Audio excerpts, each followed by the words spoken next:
Missouri School of Journalism. Welcome to Global Journalist. I'm Jason McClure. We're speaking today with two veteran journalists who had long and distinguished careers with the Wall Street Journal. Paul Steiger was the managing editor of the newspaper from 1991 to 2007, a period during which its newsroom won 16 Pulitzer Prizes. Barney Calame spent 39 years at the newspaper, starting as a reporter and retiring in 2004 as a deputy managing editor. Both men found interesting work after leaving the journal. From 2008 to 2012, Steiger was the founding editor of ProPublica, a nonprofit investigative news organization that won Pulitzer Prizes in 2011 for coverage of the financial crisis, and 2010 for coverage of life and death medical decisions during Hurricane Katrina. Calame became the ombudsman, or public editor, of the New York Times from 2005 to 2007, a period when the Times' coverage of the Iraq War and national security issues came under intense scrutiny. Both men have received a number of awards during their careers. Among them are Missouri Honor Medals given by the Missouri School of Journalism. Steiger was awarded that honor in 2005, and Calame received his in 2014. Gentlemen, welcome both of you to Global Journalist. Thank you. Nice to be here. Byron Calame, I wanted to start with you. You're known for having a particular affinity and expertise in news ethics. I was wondering if you could talk to us just a little bit about some of the more difficult ethical issues that you grappled with both during your career as a newspaper editor and then how journalism ethics are changing as technology and the way news is gathered is changing. Sure. The ethical questions of 10 years ago, I mean, I've now been gone from the Wall Street Journal for 10 years, so you really, to look back, say, 15 years, I think the ethical issues continue to be the question of avoiding conflicts of interest that have become more difficult with two career families, and you have situations where, as we have more females in the newsroom, they have husbands. We never thought too much about that. It was usually male journalists with a spouse who could or could not have a career, but as we moved along, you had people who were powerful executives and their wife was working for us, or we also had situations vice versa where we had male reporters, but women were advancing in corporations to positions of high authority, had stock options and things like that. So it made the whole conflict of interest very hard to deal with, much harder to deal with. And I think that has only continued since then. I think that the ethical issues of what is legitimate in terms of using unnamed sources is an ethical issue, because unnamed sources are being used much more frivolously. They were 15 years ago, and I think that continues. It's a tool that should be reserved for getting real important information, whistleblower type information, and we have too many young journalists throwing it around, making even PR guys a spokesman statement being anonymous, and I think that's a problem. With the web and the digital era moving along, I think the whole question of how you oversee the vast number of outside contributors that are really what the web is supposed to be about. It opens it up to citizens, to professors and other people who want to sound off. In other words, it's a great expansion of the op-ed concept. But how you handle that to keep it from being abused, I've been very concerned about unpaid outside contributors. There are some websites like Forbes.com, BuzzFeed, Huffington Post. They pull in some quality people, as op-ed pages have always done, but they're picking up a lot of people who are unpaid, so you can't really control them. You can't say, hey, please be careful about your conflicts of interest, or please make sure you acknowledge all your conflicts of interest. And it can get out of hand, because at Forbes.com, for example, they have about 1,500 unpaid outside contributors, and they've got 40 staff, paid staff, professionals, and they don't control the outside contributors at all. These people hit the button and they post their stuff without anybody seeing it or reviewing it, And so bad things can happen. And they've had problems. In March, Fortune reported a situation where an outside contributor, an unpaid one at Forbes, was in fact a paid stock tout. He was paid by a company called Dream Group. Sure, and for readers it's very difficult to discern the difference between who are the unpaid bloggers that aren't vetted and those who are the journalists working for the publication. And they're intermingled with the paid staff with no different markings. So I think unpaid outside contributors, while it is a virtue, is a difficult area, and I've been really concerned on the web with regular comments, the old letters to the editor. Everybody said the web is open, let it go, anonymous is fine, but more and more publications are moving, I think, to control in some fashion who it is, at least to make sure they know who's contributing comments. Well, in part that's because anonymous comments online seem to be the equivalent of like bathroom graffiti.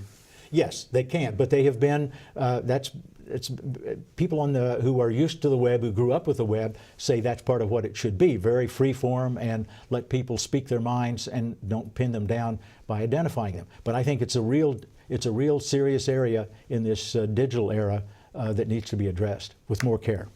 Paul Steiger, if I could bring you into the conversation as well. You left the Wall Street Journal in 2007, just as it was being purchased by Rupert Murdoch's News Corp. Some of the changes that the Journal has made since then are pretty obvious to readers. The size of the newspaper has shrunk. There are more larger photographs, a sports section. There seem to be more sections focused particularly at women. What are some of the most significant changes that you've seen that have been made under Murdoch's ownership? Well, first of all, you have to do a sort of compare to what would have happened, because if Murdoch had not acquired Dow Jones, which owns the Wall Street Journal and the Journal, there would have been substantial cutbacks in newshole and staff. And actually, I think the thinner Wall Street Journal is a function of less advertising, which has hit all print publications, not a function of a smaller newshole. My impression is the newshole is bigger than it was in my day, in Barney's day at the Wall Street Journal. And the use of horizontal layout, in my time we moved to a horizontal layout on all the section fronts except page one, and Murdoch and his team took that all the way and went beyond that sort of classic tombstone style that served the Journal for 100 years. But I think the more open layout is I was probably just looking better. at your front page of September 12th, 2001, and you must have been the only newspaper in the country that didn't have a photograph above the fold that day. That is true, but we also won a Pulitzer Prize for that coverage because thanks to the tremendous culture of the Wall Street Journal and the determination of the staff, even though we were blown out of our offices, which were right across the street from the World Trade Center, the reporters and editors pulled together and produced a story. I have the front page framed on my office wall at ProPublica because those stories still stand up quite well. So we were very proud of that effort, and the fact that photographs wouldn't come until later in a significant way on the front page was no problem. And we mentioned in the introduction that the Wall Street Journal won 16 Pulitzers during your tenure. You were there during that period as well. Since Murdoch has taken the paper over, correct me if I'm wrong here, the newsroom hasn't won a single Pulitzer Prize. That's correct. They've been finalists. These things rise and fall. I'm sure they'll win a Pulitzer. Barney Calame, if I could bring you into the discussion as well. In 2011, in the UK, there was a phone hacking scandal, which News Corp was involved in which reporters were basically stealing information from people's cell phones. That migrated somewhat to the U.S., and at least insofar as we saw an executive at the Journal have to resign as a result of that. Could you talk a little bit about some of the ethical implications of that and what its effect has been on the Journal? I'm not close enough to really address it. Obviously, I followed it. I followed it very carefully in the Journal, in the Times, and other people who were tracking it. And I've talked some with former colleagues who are still at the Journal. I think that the hacking was clearly excessive, was bad, and it may well be, it seems to me, that it existed beyond the Murdoch empire. In other words, it may have been a little piece of that, or to some extent, it's perhaps typical of British journalism. But I think what really impressed me was the way the U.S. Journal, with the Wall Street Journal, eventually, not right at first, it seemed to me, really dug into it. And there were people there who said, we really need to cover this. And people in the U.S., people in our London, in the Journal's London bureau said, hey, we've got to cover it. And we've got to not be hemmed in or not to appear that we're operating with blinders. And I think they did that.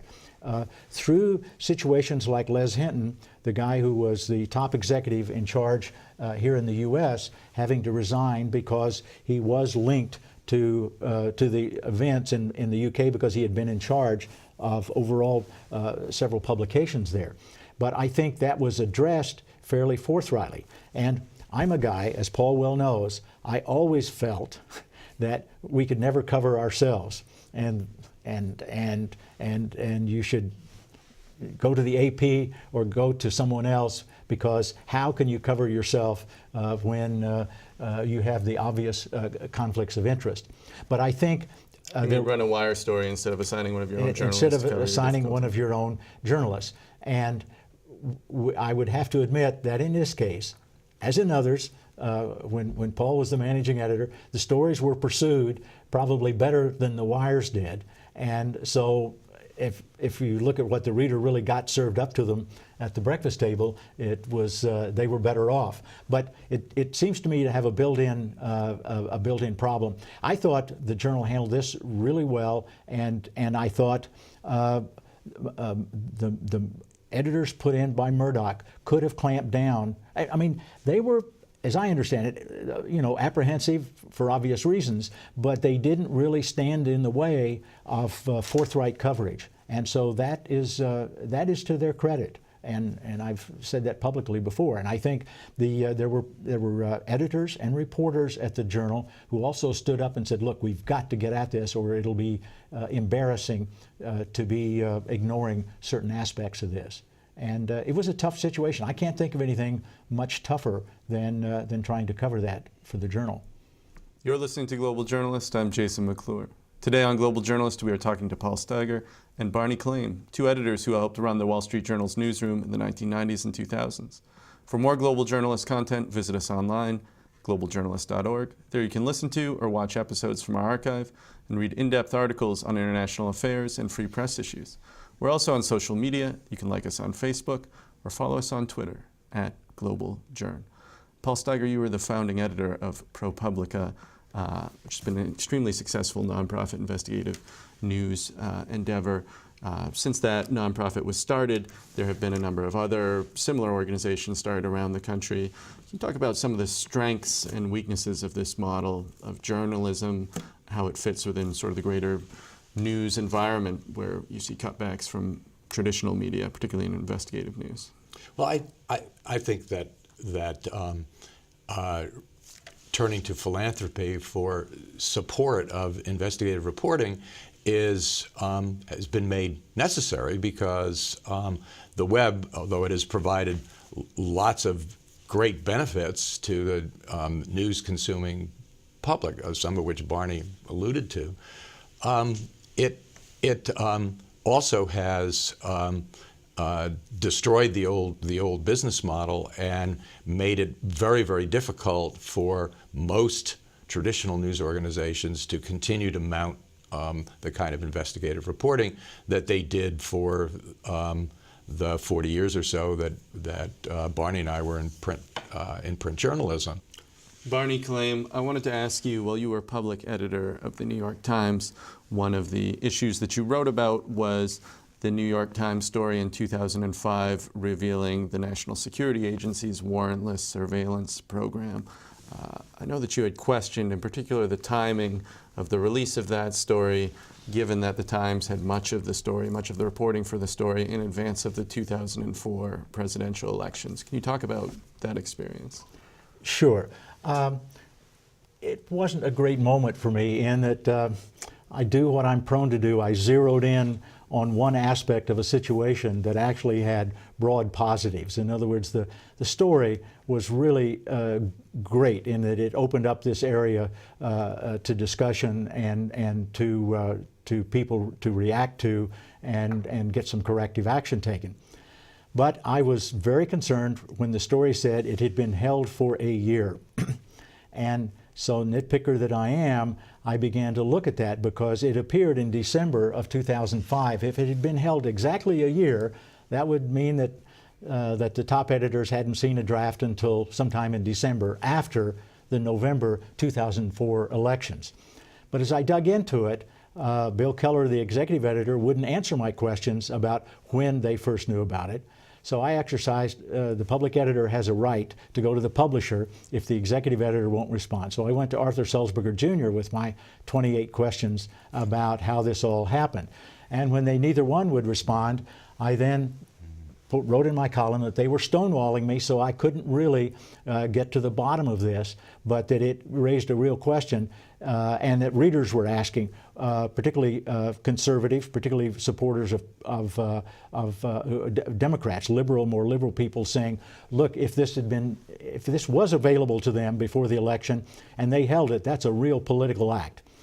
So I kept pestering, and eventually Bill Keller, the executive editor, gave me an interview about 5 months later, and he said, yes, we knew. I had seen a draft of the story in September of 2004, so it means, you know, almost 2 months before the election, he had seen a copy of the story. Then what eventually unfolded, and what I had not captured, was that the administration was putting a great deal of pressure on them in 2004 to not proceed with the story. And Bill Keller continues to say that we just didn't have the right sourcing, and eventually we got it. But also the truth is, Jim Risen, one of the two authors on the story, had a book coming out. And the book actually did appear in January of 2005, about 2 or 3 weeks after the story came out. And so that was clearly pressing Keller to make some decision about it, and he did, to run it. Well, and 89 years later, that story, it was really just the tip of the iceberg. It seems like the reporting in that story was bulletproof, and it turns out that there was this whole huge layer of government surveillance beneath it. So I hang my hat, and I'm not ashamed of having called attention to the fact that they had lied to readers. I don't think there's any sin worse than lying to readers, and they did, and they should not have done it, and it had political ramifications. But on the other hand, they did a lot of good for readers, and I was not in my piece. I did give them credit for writing a piece, and Paul and his friends on the Pulitzer board gave it a Pulitzer, even though it had a lie to readers in it, which I probably haven't forgiven them for yet. But it was a thing where I could have taken a broader view and have been of more help to New York Times readers. But it was wrong, and it was a misdeed. I feel that Barney did a great service by staying on that piece of this story and nailing it down. It was a very important part of history and journalistic history. At the same time, I think that the Pulitzer Board was right to give it the prize because it did break, at the time, stuff that we had no knowledge of, and it raised the issue of warrantless government surveillance to the level of public debate, and it was done at a time when there was considerable risk to the Times for reporting it.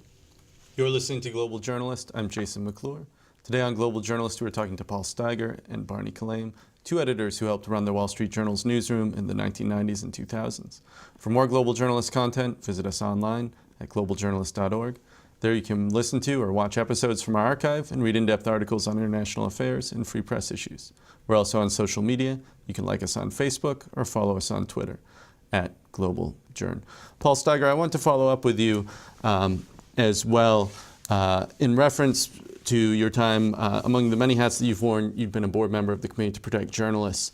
Now, in August and September of 2014, of course, as many of our listeners are aware, two American journalists, Stephen Sotloff, James Foley, were executed by the Islamic State in Syria.